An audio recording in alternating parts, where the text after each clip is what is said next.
Gran Turismo is one of the most popular and well-established game series of all time. So much so that they even have an entire movie about it based on a true story that a lot of people watched, including myself. Which is why today I thought it would be such a swell time to try and platinum the newest game from them, Gran Turismo 7. Yeah, I thought it would be a swell time. It wasn't. Yeah. No. The game features a heavy 54 trophies with an intense 7 out of 10 difficulty rating for the game on PSN profiles. However, since its launch, lots has changed, and this really should be up to an 8 or even a 9 for hell's sake, as we will see later. But before we get going in this grueling adventure today, I had to install the game. And, well, my Wi-Fi sucks, so I just got to play this music race that they have for all the other people that pay for sucky Wi-Fi also. This did give me a chance, however, to try and get used to the realism of Gran Turismo's racing, since it is a quote-unquote simulator,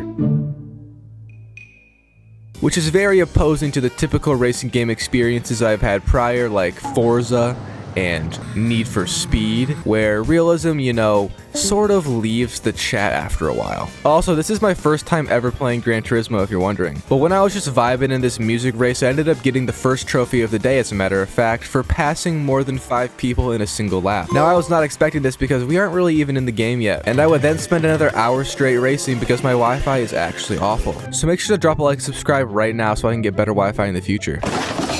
After a year, it did indeed download, and we got sent right on into the main game. I had to watch through a cutscene that was all in black and white, however, and I honestly had no clue what the hell was happening, but it was about cars. I wonder why. Anyways, after they showed us the game's credits before we even got to play it, things started to turn up and we even got to see colors. Also, lots of fast cars, which is so cool I can't wait to drive them. Oh, oh, this is the starting vehicle. A 2014 Honda Fit Hybrid. I actually think this is the official mom car. Can I return it? That's what I'm saying. So before that first race, however, I did get a trophy for starting the first menu book, which is just this game's mission format. There's a whopping 39 of these total, and you have to do every single one for trophies. This first one gave us the Honda Fit mom car, as you can see, and we then somehow end up racing it in a giant stadium. But there is no way in hell all these people came here voluntarily and paid to watch Honda Fit's race. I simply do not believe that for a second. Anyways, this first race was extremely easy since they both gave everyone a bad car and also put us on a track that has slanted turns, so it's pretty much impossible to crash into a wall, which allowed me to get first place, and I also received the Clean Racer trophy for not hitting a single person or inanimate object during the race. I then went to do another race right after, but at a different location, since in order to complete menus in this game, you have to place top 3 in every race you do,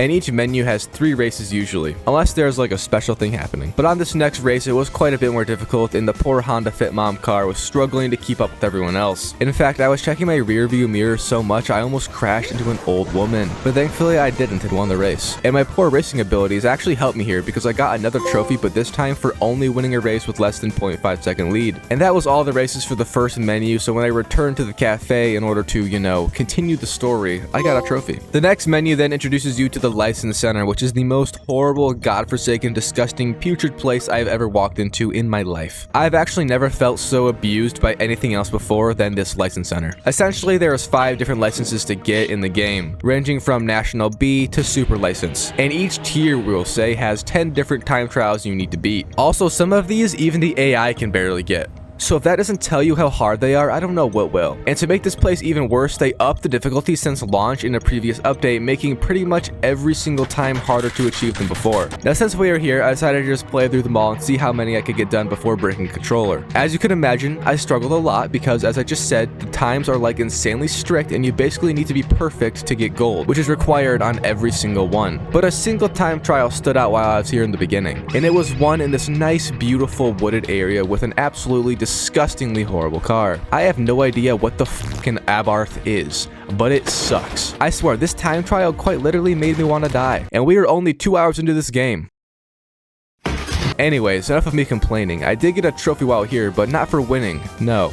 Just for driving a lot because I spent so long on these. I then spent the next hour straight continuing on with more and more time trials. Most of these sucked, as you can imagine. And actually, I won't even say that. No, they all definitely sucked. Very, very much. And if I could go back and tell my poor self before starting this game to just run away, I would, but I can't. The damage has already been done. One of the last time trials I did here before heading back to do the menus was one with a truck on a dirt race track.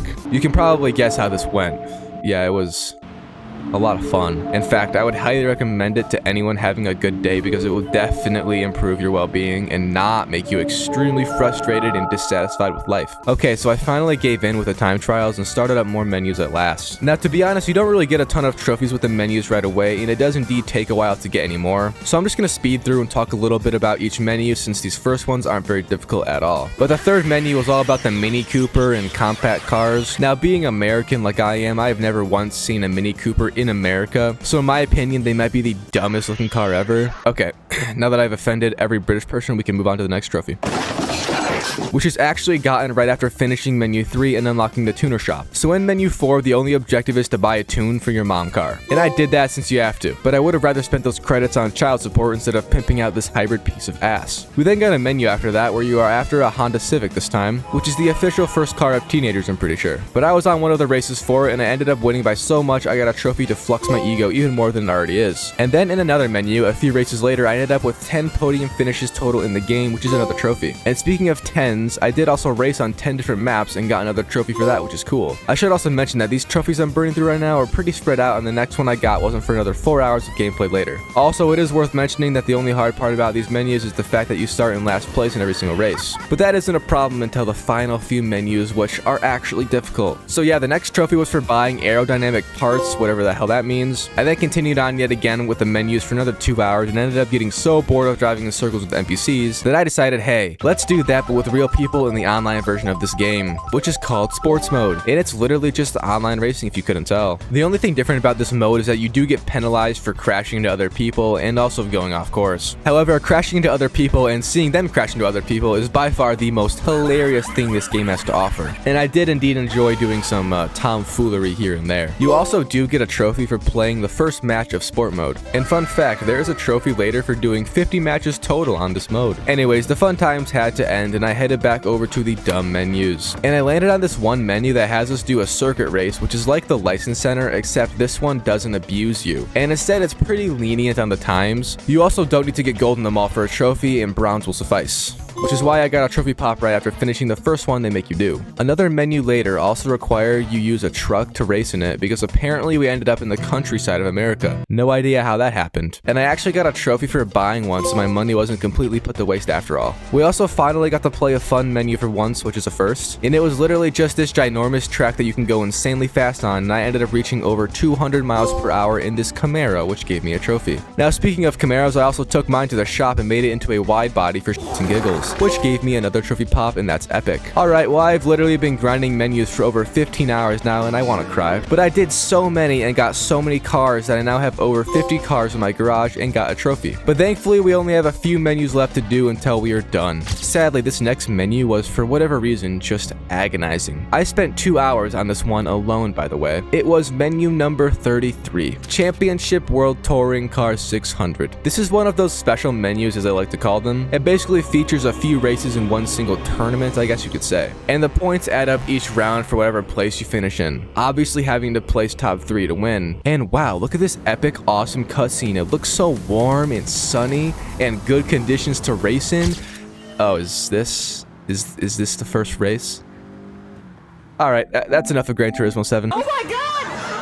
Nah, I'm just kidding, but yeah, this championship starts off with an agonizing race in the rain. Also, the cars allowed in this championship have very strict restrictions, meaning they all suck. And the best car I had was this crappy Dodge Viper from the caveman ages, which for the life of me could not turn, could not brake, could not move faster than a disabled snail. And this course is also made so you pretty much are just braking the entire time. In fact, there's only one single straight the entire race where you can really pass anyone. Also, remember, we have to place top 3 in each race while also starting in last place. So you see how this can be hard, right? Yeah, this one race alone I spent 45 minutes on just resetting constantly before finishing in 3rd place. I spent 45 minutes on a single race just to place in 3rd. So thankfully the next race location was bright and sunny, but this track had more goddamn curves than Kim Kardashian, and as we all know, this car can't turn to save its life, so I ended up with a nice 9th place because I forgot to restart. And yeah, that pretty much ruins my chances of finishing in top 3, which is needed. I finished in 5th, by the way. And as the legend says, if you ain't first, you're last. So now I have to go replay that entire thing all over again. But this time I looked at what car the dude who won had, and I just went out and bought it, then upgraded it a ton. So these maps still suck balls, but with this new car, it isn't totally horrible. horrible. I was able to finish pretty consistently in the top, however. Sadly, I did end up losing my next try again by a single point. So, yeah, I quite literally almost punched my monitor when I saw that. But on the next try of this dumb championship, I did win, and thank the Lord because I couldn't handle redoing that one more time. It would have broken me. Oh yeah, and we got 0 trophies through all of that, by the way. If that isn't a cherry on top, I don't know what is. So I still had a few menus left actually, and most were championships or just long races in general. But I ended up driving the distance of the Le Mans race, which apparently is very, very long because this was after many hours of gameplay. And then another hour later, I ended up finishing every single menu in the game, which gave me the finale trophy after what seemingly felt like forever. I am also not the same person as I was at the start of this, by the way. So now it's time to go do the other hard part of this trophy list, the license center once more. I have nightmares about this place. It's kind of hard to even explain what happens in these since they're all literally the same concept. You have to reach finish line in this time, and if you don't, you have to reset. Also, you can follow the ghost, which helps, but sometimes I just got no clue how this ghost even moves the car in the way it does. It's insane. Another license that did stick out to me, however, as being truly wheel-breaking was this one, which is in the rain, of course. Oh yeah, also, before we talk about this rain license, shout out this one prior to it that I got a time which was 0.021 off. Fucking bullshit. So here we are again in the rain. Now, if you could just close your eyes for a second and imagine an icy road with a car barreling down it into a shop full of windows, that is exactly what this license feels like. You quite literally have to brake, turn, and accelerate at the perfect times for the perfect lengths, or else the car will just not car anymore. But I did get a trophy here for driving in the rain because it's so awful. I also left this time trial to just go get some random trophies that are easy because I was so fed up with playing it. So the first trophies I got, which were easy as could be, had me just simply purchase turbocharger upgrades on 10 vehicles and also increase the body rigidity on 10 vehicles. So that was easy, and I now want to die a tad bit less. The next trophy had me buy the same car 10 times, and you can actually do it on a free vehicle, I think, but I didn't know about that, so I just did it on the cheapest one in the game. And then I went to the tire shop and bought 10 different tires, which for some people this was buggy, but for me it wasn't since I said so. And yeah, those were the only real easy trophies, to be honest. I then went back to online play because I couldn't go back to the license center yet. I haven't healed from last time. The scars are still there. But in one of those online races, there was an event that had so many laps, I ran out of gas and had to pit stop to refuel it. Which, by the way, I have no clue how to do pit stops, and this took like 40 seconds to do, which murdered any chance I had at winning the race. So thanks, pit stop crew. Anyways, I played the online thing for a while actually, and another 2 hours later, I got a trophy for more distance driven. But this time it was one gotten for online exclusively, which is cool. Alright, so I've had my fun and recovery time, now it's time to return back to the license center. And this is just awful. I had made it to the final test for license International A, which is the second to last tier before Super License. And this one license right here will haunt me forever. It is on the Nuremberg, or however the fuck you say it. That one race that is super popular because people crash on it a lot and stuff. Anyways, the AI ghost time is only a 500th of a second faster than the gold time for this time trial, meaning you essentially need to be perfect with your movements. And right away I knew that this would be absolutely horrible. I could barely even finish the race, let alone get a bronze time. Now these licenses have been getting progressively harder, of course, and since this is nearing the end of the list of them all, this is to be expected. But when you look at what the gold times used to be when the game first released, it is absolutely ridiculous. This same time trial I struggled on for 4 hours straight of my life in pure agony used to be a gold for 57.9, and it is now at a 56 flat. Like seriously, what the actual fuck is that bullshit? How are you gonna lower the time by nearly 2 whole seconds and still give the people who did it before the platinum trophy? Like that is actually some bull fucking ass shit. I seriously can't even be fucking asked with how much bullshit that is. Anyways, here was my final time I got after 4 hours of trying this time trial. I didn't break a controller or anything if you're wondering, but in order to avoid another one of those events happening, I had to call this video because this is just bullshit. And it's one of those rare cases where the trophy is honestly just not worth it, especially considering how the developers went out of their way to make it 10 times harder than it was originally. Oh, and I guess I did get one more trophy at the very end of my agony for driving lots of distance that I wish I didn't.